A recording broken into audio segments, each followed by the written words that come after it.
मानने वाले तो आज भी मानते हैं कि शिखर जी की पहाड़ चढ़ना है तो पहले शुद्धि नीचे ही कर लो, लघु शंका दीर्घ शंका हाथ मुंह धो करके ही जाओ, ऊपर कुछ भी गड़बड़ करना नहीं। मानने वाले तो आज भी मानते।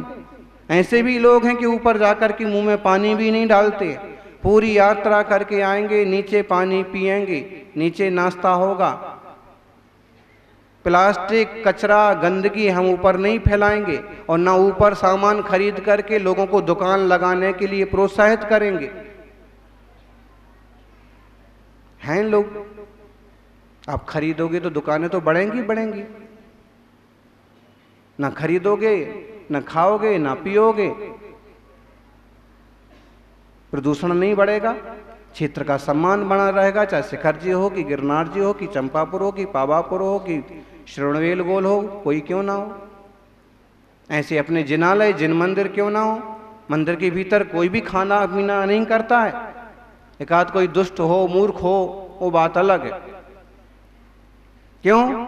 उसकी श्रद्धा में है कि ये भी पूजनीय है।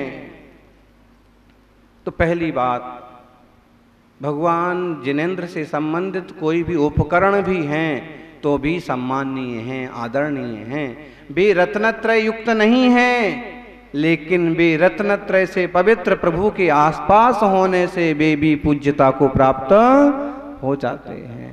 फूलों के साथ कांटे भी सम्मान को पा लेते हैं, होता है कि नहीं?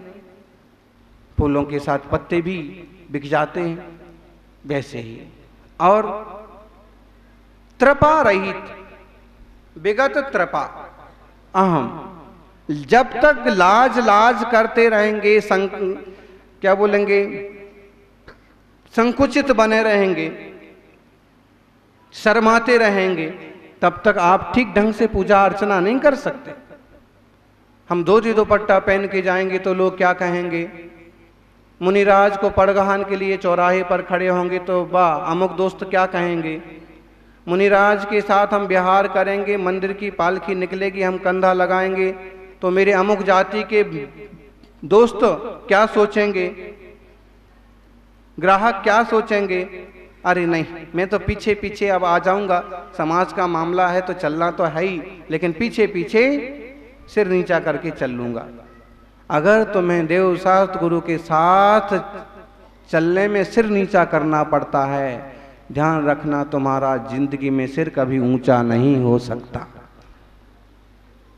जिनके साथ तुम्हें ऊंचा सिर करके चलना चाहिए कि मेरे बीतरागी भगवान, ऐसा नंग धरंग सर्व परित्यागी बीतरागी मुनि। दुनिया में जहां पापी पंडों का जाल फैला है, वहां सब कुछ त्याग करके कठोर तपस्या करने वाले है दिगंबर तपस्वी। अगर उनके साथ तुम्हारा सिर ऊंचा नहीं होता है तो कौन सी नरक में जाके सिर ऊंचा होगा।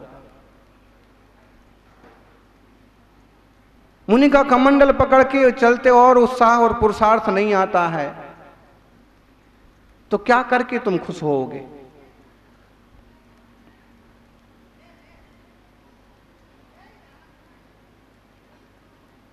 इनने कोई रूप नहीं बनाया है, इनने एक स्वरूप पाया है, परिपूर्ण शुद्धि का मार्ग अपनाया है। जन्मजात बालक की तरह जिनका तन है मन है, गौरव से कहो गर्व से कहो सच्चे देव शास्त्र गुरु के भक्त हैं हम, जैन हैं हम। और कोई पूछता है तो बड़े प्रेम से सलीके से उसे समझाओ कि इस रूप का आशय क्या है, इस साधना का आशय क्या है और इनके आशीर्वादों का फल क्या है।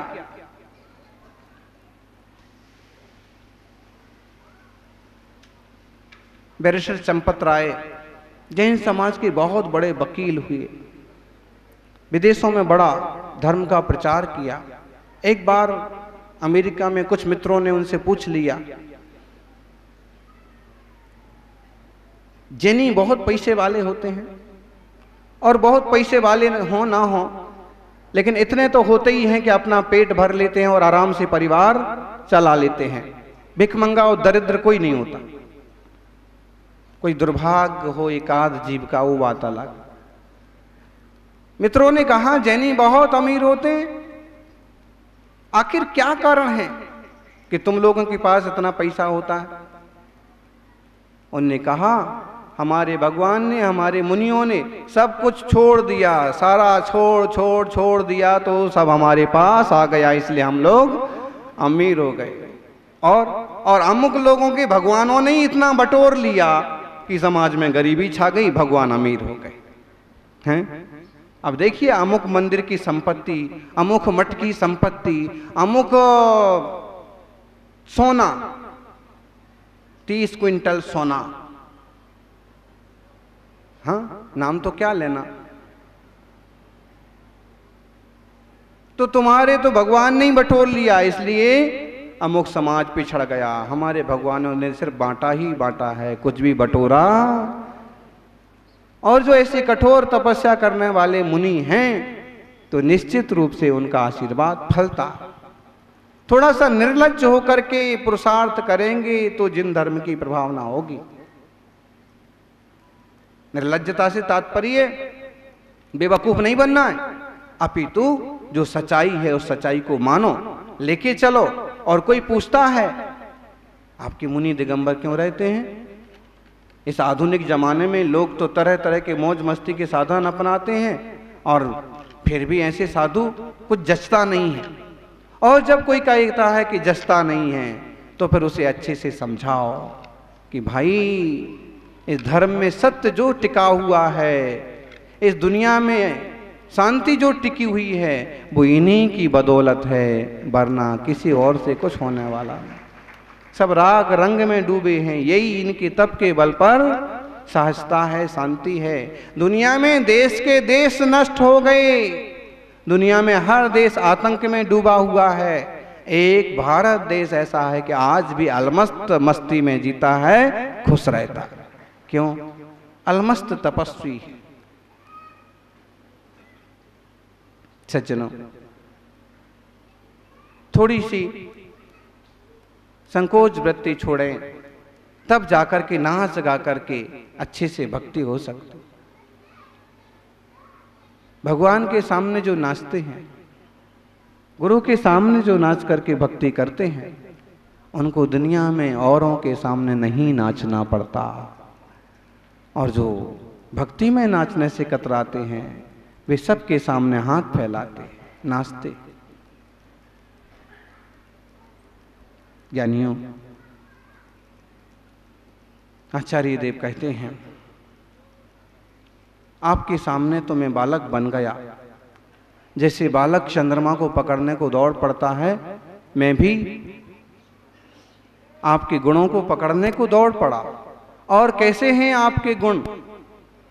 भक्तुम गुणान गुण समुद्र सशांक कांतान कस्ते क्षमः सुरगुरु प्रतिमोपि बुद्ध्या कल्पांत काल पवनोद्धत नक्र चक्रम कोवातरी तुमलमं दोनिधिं भुजाभ्याम। कैसे हैं? भक्तुम गुणान, गुण समुद्र, हे गुण के समुद्र। गुण के समुद्र मतलब जैसे पानी का समुद्र होता है ना, पानी पानी पानी पानी होता है। कितना पानी होता है बताओ? सागर में कितना पानी है? 100 लीटर, 200 लीटर, 1000 गैलन, कितना पानी है? पार नहीं है। सागर का मतलब पानी पानी। ऐसे आप गुण के सागर हैं, मतलब गुण ही गुण हैं, कोई पार नहीं। हे गुण समुद्र, शशांक कांतान, शशांक बोलते हैं चंद्रमा, चंद्रमा की कांति वाले जो आपके बहुत सारे गुण हैं, उनको वक्तुम कहने में कहा कौन क्षमर्थ है। सुर गुरु प्रतिमो अपि बुद्ध्या। सुर गुरु मतलब देवताओं के गुरु। देवताओं के गुरु कौन हैं? हैं? आपके गुरु कौन हैं? आपके गुरु, हाँ, आप श्रावक हैं तो कहेंगे हमारे गुरु हैं सन्मति सागर जी महाराज, दिगंबर मुनि। अगर विद्यार्थी हैं तो अमुक टीचर का नाम बताएंगे। देवताओं के गुरु कौन है?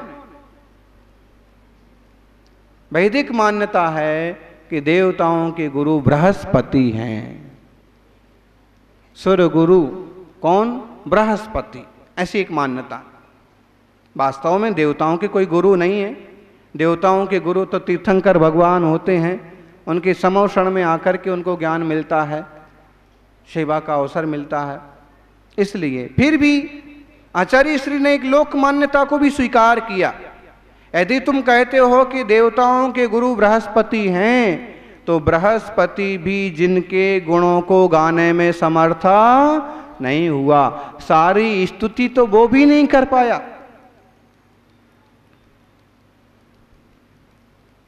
ऐसे कहा, कल्पांत काल पवनोद्धत नक्र चक्रम कोबा तरी तुमलमम बुनिधिम भुजाभ्याम। कल्पांत काल, प्रलय काल की कठोर वायु चल रही है, पवन,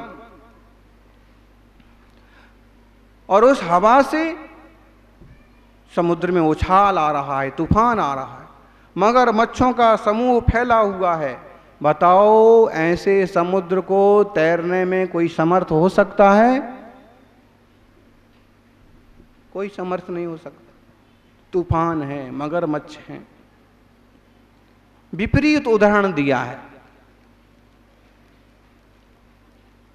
ऐसा विपरीत उदाहरण दिया है कि जैसे भयंकर समुद्र को, तूफान वाले समुद्र को, मगरमच्छों से भरे हुए समुद्र को कोई अपने बाजुओं से, हाथों से, भुजाओं से तैर के पार नहीं हो सकता।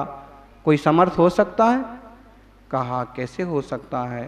कोई भी नहीं हो सकता।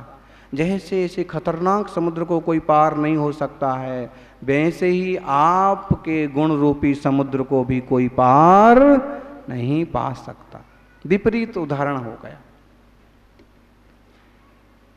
गुण तो अच्छे हैं, लेकिन समुद्र खतरनाक है।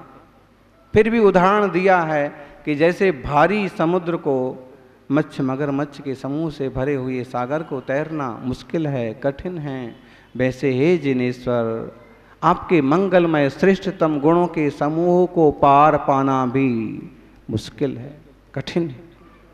इतना आसान नहीं समझना। लोग भगवान भगवान कहते तो हैं, लेकिन जिन मूर्तियों के सामने, प्रतिमाओं के सामने ही झगड़ा टंटा करने लग जाते।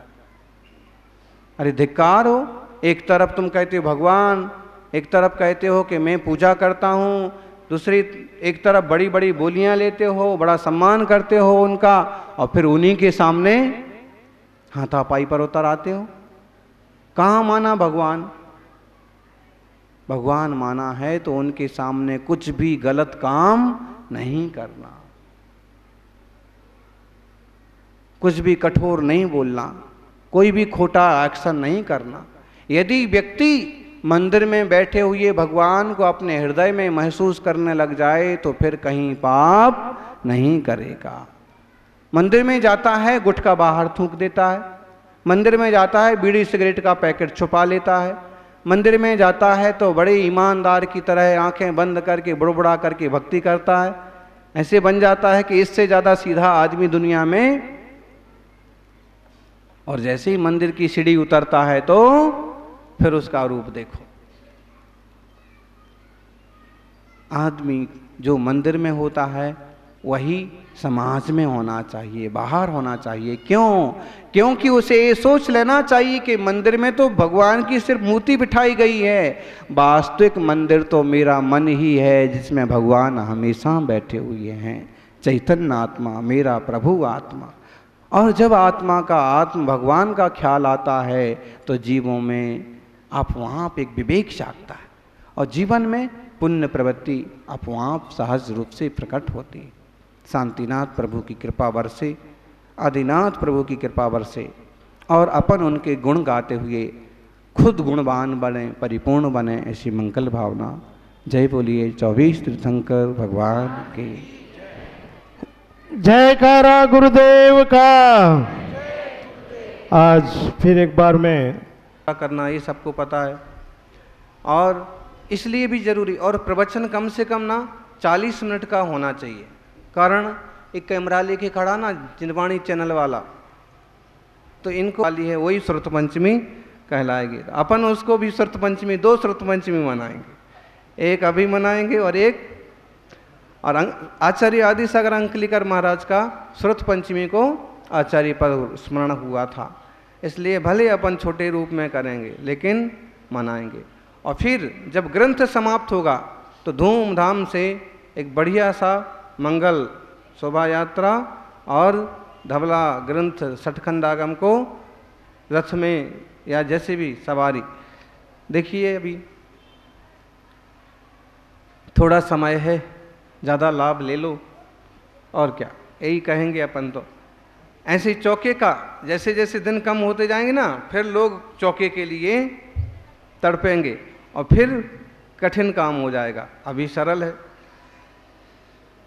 अभी आसानी से मिल जाएंगे साधु। चलिए हाथ जोड़ के, और जैसे आज विधान हुआ ना, ऐसे विधान होते रहना चाहिए। मेरी समझ से तो 400-300 परिवार हैं, तो हर रोज एक परिवार की तरफ से हर रोज विधान हो, या तो बदल के हो या भक्तामर हो। भक्तामर ही रोज चले तो आज अमुक कल तमुक, और पंडित जी वारिशण जी हैं बहुत अच्छे ढंग से वो मंडल वगैरह, और बदल बदल के विधान करना तो बदल के करें, तो परिवारों की भी सुख समृद्धि बढ़ेगी और हमारे द्वारा भगवान की भी आराधना होती रहेगी। एक सिस्टम। दूसरा, रोज रोज विधान संभव ना हो तो भक्तामर का पाठ तो सामूहिक रूप से होना ही चाहिए, चाहे सुबह की बैठक में हो, पूजा के बाद या पहले, या चाहे शाम की बैठक में। एक चीज से बंधना, या तो विधान या पाठ।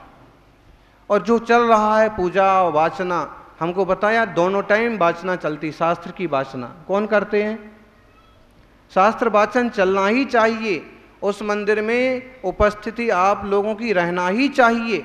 भले जब बीतराग मुद्रा होती है तब रहो, लेकिन भरपूर मात्रा संख्या में आना जाना, दखल, चुपचाप लोग क्या क्या कर जाएंगे पता नहीं पड़ता है। आप देखोगे भालोगे, कल बताया बोले प्रशस्तियाँ जो है पूरी लिखी हुई थीं, लेकिन लेप करने के चक्कर में मूर्तियों की प्रशस्तियाँ मिटा डाली, सब पोत दी। फिर हमने देखा तो हम लोगों ने विरोध किया, तो आधी मूर्तियों की प्रशस्तियाँ बच गईं। देखोगे भालोगे, आओगे जाओगे तो फिर कभी सौभाग्य जागेगा।